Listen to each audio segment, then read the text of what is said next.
What's up guys, welcome back to the channel. Today we're going to be doing an oil change on a 1999 C5 Corvette. You're going to need a 15mm wrench. Ratchets won't work because of how close the drain plug is to the K-member. Then you're going to need something to take the oil filter off. I'm going to use a pair of channel locks. You could also use an oil filter wrench that basically looks like channel locks, but you can't use a strap wrench because of how tight the space that the oil filter lives in is. You'll of course need an oil pan. I always use the Mobil 1 5-weight 30 full synthetic, and then I've used the Wix XP Extreme Performance. It's made for full synthetic oil. It's the 51042 XP. I'll link all this stuff in the description too so that y'all can get it yourself. The first step is just to get the car jacked up. I'll do a separate video about how to jack up the Corvette. I find it easiest to come in behind the front wheel. That gives you good access to the oil filter and the drain plug. An important thing with the Corvette is to put your oil pan pretty far forwards. With the angle of this drain plug, the oil will shoot out pretty hard.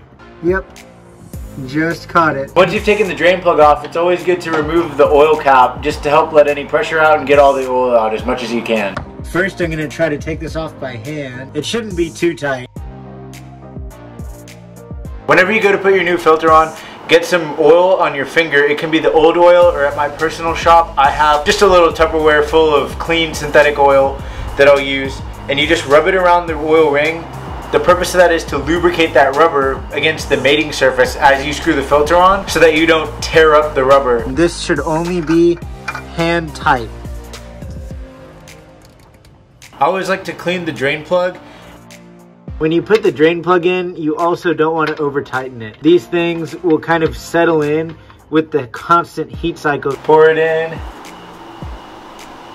and it'll be 6.5 quarts. I'm gonna run the car for just a couple minutes, and that'll let the oil settle down into all the oil galleries, the oil filter. It'll go everywhere that it needs to go, and I'll just take a dipstick reading after it's run for a little bit.